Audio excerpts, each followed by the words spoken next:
Okay, so back in 1939, a group of researchers conducted an experiment on a small group of orphans. Now, the methods they used were so disturbing that the study was actually kept hidden for decades. When it finally came out, it earned a nickname, the Monster Study. Today, we're going to break down exactly what happened. Think about this for a second. Can words literally create a disability? Could you take a child who speaks perfectly fine and, with just negative feedback, give them a lifelong stutter? Well, that was the deeply unsettling question at the very heart of this experiment. So, yeah, let's dig into the core idea of this experiment and really understand why it became so infamous. This all happened at the University of Iowa. The researchers had this radical theory that stuttering wasn't genetic, something you're born with, but that it was actually a learned behavior. And they wondered, could it be caused by nothing more than criticism?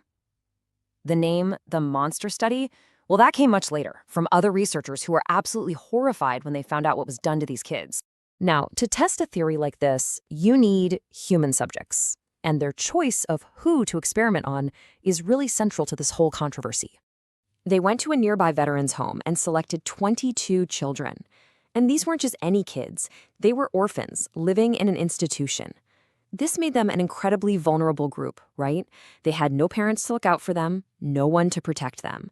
These kids were then split into two main groups for the experiment. So that leads to the big question. What was the actual setup? I mean, what did they do to these children? Well, the answer is both shockingly simple and deeply disturbing. It really was a tale of two totally opposite treatments. One was praise, and the other was basically poison. Here's how they broke it down. Group IA was called the prestige group. These kids got nothing but positive reinforcement. They were constantly praised for how well they spoke. But then you had Group 2A. This group was made up of kids who were already fluent speakers, but they were systematically torn down, belittled for every tiny little imperfection in their speech. Just imagine being a kid in Group A. You're constantly hearing things like this, being told how great you are at speaking. It's all designed to build you up, to reinforce that confidence. And then there was Group 2A. The contrast here is just chilling. These children, who spoke perfectly well, were told day in and day out that they were stutterers. They were told their speech was bad, that they needed to be careful when they talked. They were even told they should try to stop speaking altogether. They were literally being labeled with a disability they did not have. And all of this psychological pressure, it wasn't just some abstract idea. It had real, measurable, and absolutely devastating consequences for these children. The damage was immediate, and it was profound. The kids in that negative group became incredibly anxious about speaking. They started to withdraw from others, and their self-esteem just plummeted. And here's the crucial part. Some of these kids, who had been perfectly fluent before, actually started showing stuttering-like behaviors. In its own cruel way, the experiment had worked. And that is the terrible, twisted truth of it all. The study proved just how powerful negative labels can be in shaping a child's entire reality.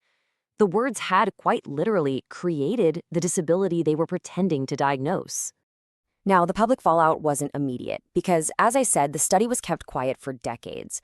But once the details finally came to light, it served as a massive ethical wake-up call for the entire scientific community. It's now become a textbook case of what not to do. It really forces us all to ask that critical question. Where is the line between the search for knowledge and the basic welfare of human beings? The Monster Study didn't just cross that line, it completely trampled it. You can actually see the dark legacy of this study reflected in the timeline of research ethics. It happened in 1939, way before we had formal rules.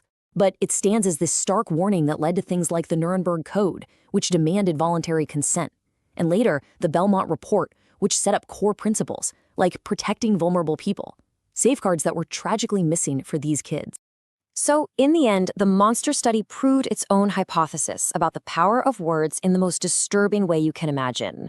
Its legacy is this permanent, grim reminder forcing us to constantly ask ourselves, how do we make sure our quest for knowledge never, ever again comes at such a terrible human cost?